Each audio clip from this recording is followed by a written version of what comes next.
Assalamu alaikum dear students, hope you are doing well. Today I am going to start geometric sequence chapter number 4, sequence and series. Now we discuss geometric sequence.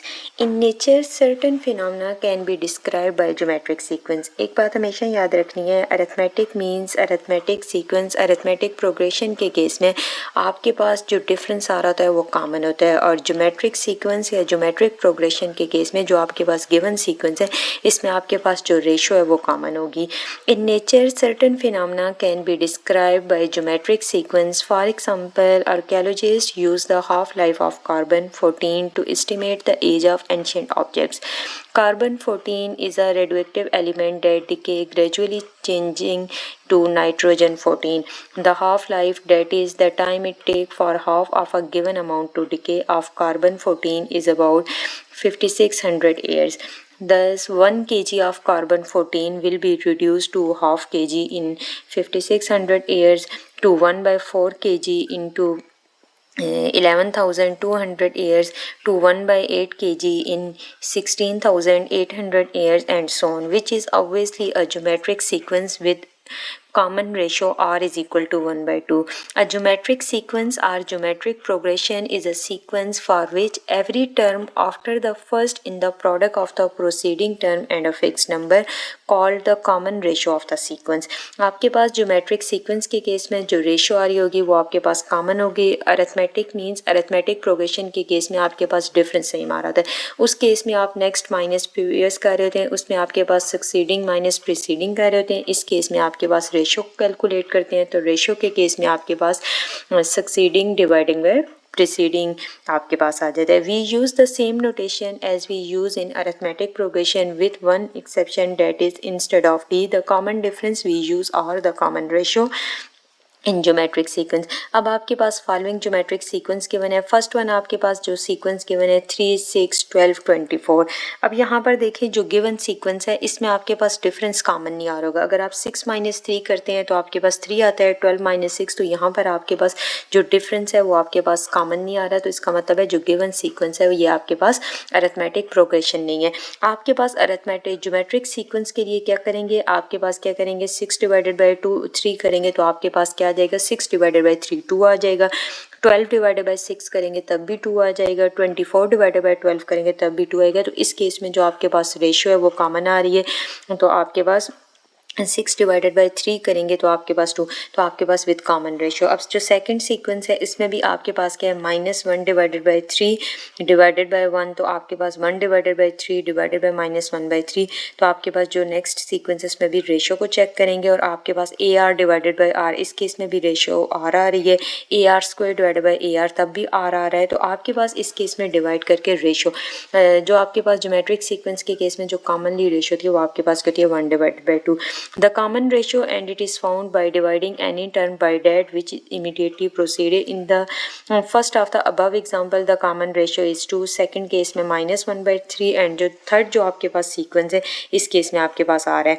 A geometric sequence is recursively defined by equation of the form. अब आपके पास इस case में जो first term है वो equal to A1 is equal to A1 ही होगा, और आपके पास AN+1 is equal to R into AN, where A1 and R are real numbers. A1 is not equal to 0, R is not equal to 0, and N आपके पास किसको belong करेगा, natural number को belong करेगा. तो आपके केस किस case में क्या होता है कि AN+1 is equal to R आपके पास क्या आ जाती है, रेशो इंटू AN आपके पास लास्ट टर्म आ जाती है. आपके पास फर्स्ट टर्म और R जो है वो नॉट इक्वल टू 0, और N आपके पास किसको बिलोंग करता है, नेचुरल नंबर को. The nth term of a geometric sequence. अब आपके पास जो nth term of a geometric sequence है वो उसके लिए कौन सा फार्मूला यूज होता है, AN is equal to first term R into R की पावर n-1. R आपके पास कॉमन रेशो आ जाती है, N आपके पास total number of terms n-1. AN is equal to A1 R n-1, और याद रखिएगा इस केस में जो N है ये आपके पास किसको बिलोंग करता है, नेचुरल नंबर को बिलोंग करता है. A1 आपके पास आ जाती है फर्स्ट टर्म, AN आपके पास लास्ट टर्म आ जाती है. लाइक अरिथमेटिक सीक्वेंस के केस में आपके पास क्या था, AN is equal to first term plus n-1 into d. अब यहाँ पर आपके पास जो nth टर्म फाइंड करने का जो आपके पास ज्योमेट्रिक सीक्वेंस का फार्मूला है वो आपके पास क्या है, AN is equal to A1 into R की power n-1. To find a formula for the nth term of a geometric sequence, we write down the first few term. Like first term के n जब आपके पास क्या होगा 1 होगा A1 calculate करने के लिए। तो आपके पास क्वेश्चन ऊपर भी गिवन है कि first term equal to A1 R की power 0 always equal to 1। Second term के केस में आपके पास क्या आ जाता है A2 is equal to A1 R। Third term के केस में आपके पास क्या आ जाता है कि A2 R, फिर आप A2 की वैल्यू पुट करेंगे तो आपके पास A1 R स्क्वायर। फिर फोर्थ टर्म के केस में आपके पास आ जाता है A1 R cube up to so on. अब नेक्स्ट आपके पास एग्जांपल आ जाती है, एग्जांपल 21 है। Find the first few terms and the 10th term of the geometric sequence having first term is 3 and common ratio -1/2। आपने फर्स्ट 5 टर्म्स कैलकुलेट करनी है। अब यहाँ पर आपके पास जो फर्स्ट टर्म है वो 3 है, कॉमन रेशियो आपके पास -1/2 है।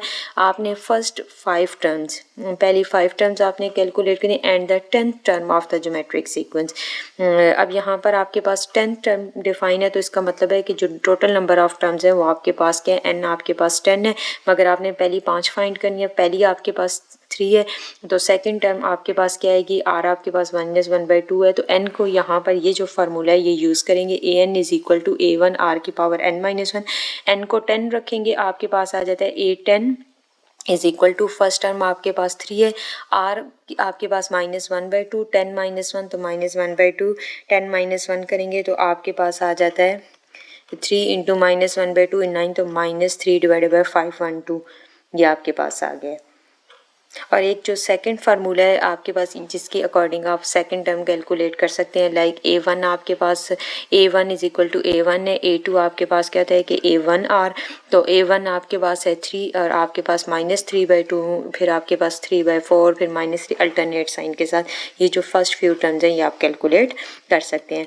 नेक्स्ट है आपके पास show that the sequence an is equal to 2 की power -n is geometric and find its common ratio. जो आपके पास गिवन सीक्वेंस है आपने शो डैट करना है कि ये आपके पास ज्योमेट्रिक सीक्वेंस है और इसकी common ratio an is equal to 2 की पावर -n है। तो अगर आपके पास an+1 किसके इक्वल होगा, n के साथ है, तो n को अगर आप सब्स्टिट्यूट कर दें n is equal to n+1, तो an+1 इज इक्वल टू 2 की पावर -n+1।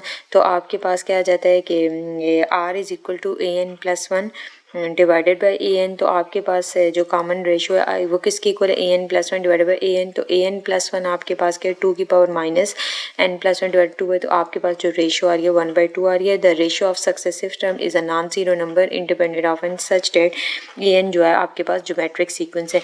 अब आपके पास रेशियो हमेशा कैसे कैलकुलेट करते हैं, आपके पास क्या होता है कि an+1 डिवाइड बाई an आपके पास क्या आ जाती है सक्सेसिव, और an आपके पास प्रीसीडिंग, दोनों को डिवाइड करके जो रेशियो 1/2 आ रही है, तो इट्स मीन जो गिवन सीक्वेंस है वो आपके पास क्या है, ज्योमेट्रिक सीक्वेंस है। एग्जाम्पल आपके पास 23 है। If the third term of a geometric sequence is 5। अब आपके पास जो थर्ड टर्म है ज्योमेट्रिक सीक्वेंस की वो 5 है, और जो सिक्स टर्म है वो आपके पास -40 है। अब यहाँ से आपने 8 टर्म कैलकुलेट करनी है। सबसे पहले आपके पास जो थर्ड टर्म है A3 वो आपके पास 5 है, और आपके पास जो A6 है वो किसके इक्वल है, -40 है। आपने 8 टर्म कैलकुलेट करनी है। अब सबसे पहले जो गिवन सीक्वेंस है वो आपके पास क्या है, A1 आपके पास है A1 R की power 3 -1 is equal to 5। Given sequence को अगर आप उसके अकॉर्डिंग लिखते हैं तो आपके पास क्या आ जाता है, A3 किसके इक्वल होता है, A3 is equal to A1 R square. A1 R square आ जाता है, लाइक A1 R की पावर 3 -1, ये आपके पास A3 की वैल्यू आ जाती है। और आपके पास जो A6 है वो किसके इक्वल है, A6 is equal to A1 R की पावर 5, R की पावर 6 -1। दोनों को आपने प्रॉपर ओपन करके लिख दिया। अब आपके पास क्या आ जाती है, A3 is equal to A1 R square which is equal to 5, A1 R की पावर 5 इज इक्वल टू -40। ये आपके पास इक्वेशन 1 और इक्वेशन 2 आ गया। आपने इससे कैलकुलेट करनी है 8 टर्म के साथ ही आप सबसे वैल्यूज़ फाइंड करेंगे R की। अब सबसे पहले यहाँ पर देखें, आपके पास डिवाइड जैसे ही किया आपने second -1 second divided by dividing the equation 2 by 1 we obtain A1 R power 5 A1 R square. A1 से कैंसिल हो गया, 5 आपके पास 8 टाइम 40 R स्क्वायर, यहाँ पर R 5 पावर 5 के साथ आपके पास 2 टर्म्स कैंसिल होंगे, रिमेनिंग आ जाता है R की पावर क्यूब इक्वल टू -8। आपके पास इसको लिख सकते हैं R cube is equal to -2 की होल क्यूब। तो आपके पास नेक्स्ट आ जाता है R इज इक्वल टू -2 आ जाएगा। A1 आपके पास क्या आ जाता है, अब आपके पास A1 किसके इक्वल आ गया 5/4। अब A1 R स्क्वायर है, तो R की वैल्यू जब आपने -2 पुट की है तो आपके पास 4 आ गए। A1 का आंसर आ गया आपके पास 5/4। जैसे ही A1 का आंसर आएगा तो A8 आपके पास किसके इक्वल है, A1 R की पावर 7। तो यहाँ पर आपके पास A8 जो टर्म आ गया वो -160 आ गई है। नेक्स्ट है आपके पास geometric means when 3 numbers are in geometric progression the middle one is called the geometric mean. जब आपके पास 3 नंबर गिवन जो सीक्वेंस होगा वो आपके पास ज्योमेट्रिक सीक्वेंस है, ज्योमेट्रिक प्रोग्रेशन है। ज्योमेट्रिक जो सीक्वेंस है वो आपके पास ज्योमेट्रिक प्रोग्रेशन कब होता है कि आपके पास जो गिवन सीक्वेंस है उसकी जो रेशियो है वो कॉमन हो, उसमें जो मिडल टर्म होती है वो आपके पास क्या होती है, geometric mean between the two numbers. Mathematically it is drive the following way, let a and b be two numbers, geometric means between a and b। अब आपके पास geometric means between a and b आपके पास क्या होता है कि plus minus under root ए B. अब आपके पास 9 एंड 16 है तो इसका जो ज्योमेट्रिक मीन आएगा वो हमेशा आपके पास 9 और 16 का मिडल पॉइंट आएगा। सेम आपके पास इस तरीके से भी तो आपके पास ज्योमेट्रिक मीन कैलकुलेट करने का जो फार्मूला है वो आपके पास geometric means between 3 numbers, between 4 numbers भी आप कैलकुलेट कर सकते हैं। अगर आपके पास बिटवीन 2 नंबर्स हैं, b 2 number geometric mean b divided by geometric mean equal to this a, तो यहाँ पर डिवाइड ए या आपके पास ज्योमेट्रिक मीन कैलकुलेट बी तो g divided by a b तो क्रॉस मल्टीप्लाई किया सिंपल। बिटवीन 2 नंबर्स तो आपके पास स्क्वायर रूट आ गया, अगर आपके पास क्यूब होता तो आपके पास a under root A b c और यहाँ पर क्यूब रूट आ जाता फोर्थ रूट के अकॉर्डिंग उस तरह। अगर आपके पास ए और बी ग्रेटर देन 0 है तो जो आपके पास ज्योमेट्रिक मीन है वो ग्रेटर देन 0 आएगा। अगर ए और बी लेस देन 0 है तो उस केस में आपके पास ज्योमेट्रिक मीन लेस देन 0 आएगा। फिर नेक्स्ट आपके पास है कि to insert n geometric means between two number. आपके पास like arithmetic progression arithmetic mean के केस में कि insert 5 arithmetic means, insert n arithmetic means between two number.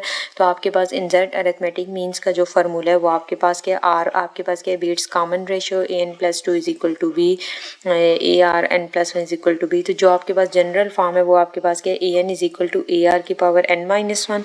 Are आपके पास क्या होता है बी डिवाइडेड बाई 1 पे होल प्लस 1। तो आपके पास एन एच ज्योमेट्रिक मीन का जो फार्मूला है वो आपके पास आ जाता है ए आर एन 64 G1 G2 उसी के अकॉर्डिंग। अब यहाँ पर insert two arithmetic geometric means तो आपने यहाँ पर कैसे A1 आपके पास 64 है, A4 आपके पास 25 है, A3 आपके पास क्या है फर्स्ट इंसर्ट ज्योमेट्रिक मीन जो आपने इंसर्ट किया और G2 आपके पास सेकंड अरिथमेटिक मीन जो आपने इंसर्ट किया। अब आपके पास सबसे पहले A4 किसके इक्वल है 125 है, A4 की वैल्यू क्या आ जाती है A1 R क्यूब और ये जो है a first term A1 always equal to A1 ही होती है। अब 64 R क्यूब वो आपके पास आ जाता है A4 125 है, A1 आपके पास 64 है, 64 R cube equal to 125 put करते हैं वैल्यूज़, R क्यूब का आंसर आ जाता है। अब ये आपके पास G1 किसके इक्वल है A1 R के इक्वल है, लाइक G1 आपके पास सेकंड टर्म आ जाती है और G2 आपके पास थर्ड टर्म आ जाती है A1 R स्क्वायर। तो आपके पास इंसर्ट अरिथमेटिक मीन्स का आंसर आ गया है।